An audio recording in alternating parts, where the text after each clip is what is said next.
জীবন ধ্বংসকারী একটি মারাত্মক স্বভাব হচ্ছে অহংকার। এই স্বভাবের লোকেরা তাদের উন্নতি ও সফলতা বেশি দিন ধরে রাখতে পারে না। আত্মীয় স্বজন ও কাছের মানুষদের ভালোবাসা হারিয়ে ফেলে তারা। তাদের দ্বারা প্রতিষ্ঠান, সমাজ, সংগঠন, রাষ্ট্র, এমনকি নিজ পরিবারও ক্ষতিগ্রস্ত হয়। রাসূল সাল্লাল্লাহু আলাইহি ওয়াসাল্লাম তিনটি ধ্বংসকারী বস্তু থেকে মানুষকে সাবধান করেছেন: প্রবৃত্তি পূজারী হওয়া, লোভের দাস হওয়া এবং অহংকারী হওয়া। তিনি বলেছেন এটিই হলো সবচেয়ে মারাত্মক। কিভাবে বুঝবেন আপনি অহংকারী?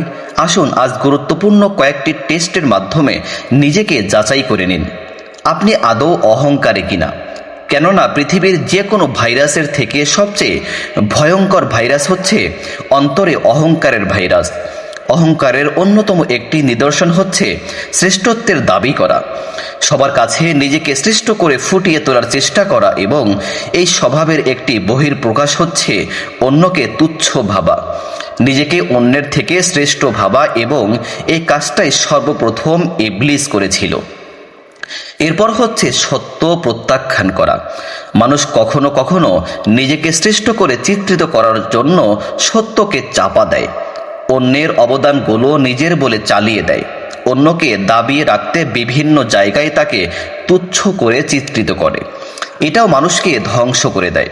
রাসূল সাল্লাল্লাহু আলাইহি ওয়াসাল্লাম বলেছেন, ওই ব্যক্তি জান্নাতে প্রবেশ করবে না যার অন্তরে কণা পরিমাণ অহংকার রয়েছে।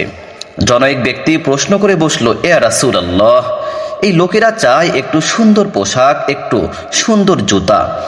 জবাবে রাসূল সাল্লাল্লাহু আলাইহি ওয়াসাল্লাম বলেন, নিশ্চয়ই আল্লাহ সুন্দর, তিনি সৌন্দর্য পছন্দ করেন। অহংকার হলো সত্যকে দম্ভের সঙ্গে পরিত্যাগ করা এবং মানুষকে তুচ্ছ জ্ঞাত করা। তৃতীয় নম্বর স্বভাবটি হচ্ছে নিজেকে স্বয়ং সম্পূর্ণ ভাবা। দুনিয়ার প্রত্যেক মানুষ আল্লাহর দয়ায় চলে, আমরা কেউই স্বয়ং সম্পূর্ণ নই। তাই যারা নিজেদের স্বয়ং সম্পূর্ণ ভেবে অন্যকে অবজ্ঞা করে তাদের ব্যাপারে রয়েছে কঠোর হুঁশিয়ারি। পবিত্র কোরআনে এই বিষয়ে বলেছে, মানুষ অবশ্যই সীমা লঙ্ঘন করে কারণ সে নিজেকে অভাব মুক্ত মনে করে। সূরা আলাক আয়াত 6 থেকে 7। আরেকটি ভাইরাস হচ্ছে কাউকে তুচ্ছ তাচ্ছিল্য করা। অর্থ, সম্পদ, সৌন্দর্যের কারণে অন্যের প্রতি অন্তরে কোনো তুচ্ছ ভাব উদ্রেক হওয়াটা, আমি অনেক সুদর্শন, অনেক সুঠাম, সে কালো নিগ্র, তাই তাকে তুচ্ছ তাচ্ছিল্য করা, হেয় প্রতিপন্ন করা, এই সবই অহংকারের বহিঃপ্রকাশ। একদিন সাহাবী আবু যর গিফারি রাদিয়াল্লাহু তাআলা আনহু হাবশী বিলাল রাদিয়াল্লাহু তাআলা আনহুকে তার কালো মায়ের দিকে ইঙ্গিত করে তাচ্ছিল্য করলে রাসূল সাল্লাল্লাহু আলাইহি ওয়াসাল্লাম তাকে জোরে ধমক দিয়ে বললেন, হে আবু যর, তুমি তাকে তার মায়ের নামে তাচ্ছিল্য করলে, তোমার মধ্যে জাহিলিয়াত রয়েছে। সাথে সাথে আবু যর রাদিয়াল্লাহু তাআলা আনহু তওবা করলেন।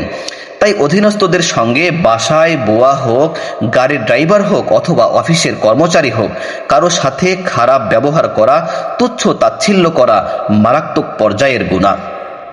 আরেকটি বহিঃপ্রকাশ হচ্ছে প্রভাব খাটিয়ে অন্যের হক নষ্ট করা। প্রিয় দর্শক, এটা অহংকারের মাত্রার মধ্যে সবচেয়ে বড় মাপের অন্যায় এবং জুলুম। এটা একদিকে অহংকার, আরেকদিকে জুলুম, দুটি পাপ একত্রিত হয়ে একাকার হয়েছে। আল্লাহ তাআলা এদের ব্যাপারে বলেছেন, কিয়ামতের দিন এই সকল অহংকারী ব্যক্তিকে পিঁপড়া সদৃশ করে লাঞ্ছনাকর অবস্থায় হাঁটানো হবে এবং লজ্জায় তার মাথা নিচুর দিকে থাকবে। তিরমিজি হাদিস নাম্বার 2492। প্রিয় দর্শক, সর্বশেষ যেটি বলবো সেটি আমাদের অধিকাংশ মানুষের মধ্যে আছে, তা হচ্ছে অহেতুক জেদ করা, শুধু শুধু রেগে যাওয়া। অনেকেই আছে নিজের ভুল কখনোই স্বীকার করে না, নিজের ভুলগুলো অন্যের উপর চাপিয়ে দেয়।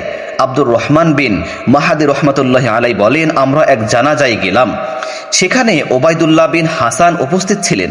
তিনি তখন বাগদাদের বিচারপতি ছিলেন, অর্থাৎ অনেক বড় প্রটোকলে অনেক গুরুত্বপূর্ণ রাষ্ট্রীয় একজন ব্যক্তিত্ব। তাকে একটি মাসআলা জিজ্ঞেস করা হলো। মাসআলাটা আব্দুর রহমান বিন মাহাদি রহমাতুল্লাহি আলাইহি জিজ্ঞেস করলে এবং জবাবে ওবায়দুল্লাহ বিন হাসান, যিনি বাগদাদের প্রধান বিচারপতি ছিলেন, তিনি একটি ভুল মাসআলা দিলেন। সাথে সাথে আব্দুর রহমান বিন মাহাদি উচ্চ স্বরে বলল, আল্লাহ আপনাকে সংশোধন হওয়ার তৌফিক দিন। এই মাসআলার সঠিক জবাব আপনি দেননি। এই মাসআলার সঠিক জবাব হলো এই। তখন তিনি কিছুক্ষণ দৃষ্টি অবনত রাখেন, অতঃপর মাথা নিচু করে 2 বার বলেন, এখন আমি প্রত্যাবর্তন করলাম এবং আমি লজ্জিত এবং সবার সামনে লজ্জিত হওয়া উচিত, কারণ একজন বিচারপতি হওয়ার পরেও এমন ভুল আমি কিভাবে করতে পারি। এরপর উচ্চস্বরে সবার সামনে বললেন, ভুল স্বীকার করে হকের গোলাম হওয়া আমার কাছে অধিক প্রিয় বাতিলের মাথা হওয়ার চেয়ে। সুবহানাল্লাহ। আল্লাহ তাআলা আমাদের এই সকল শ্রেষ্ঠ মানুষদের অনুসরণ করে অহংকার নামক ভাইরাসের হাত থেকে অন্তর আত্মাকে পবিত্র রাখার তৌফিক দান করুন। আমিন।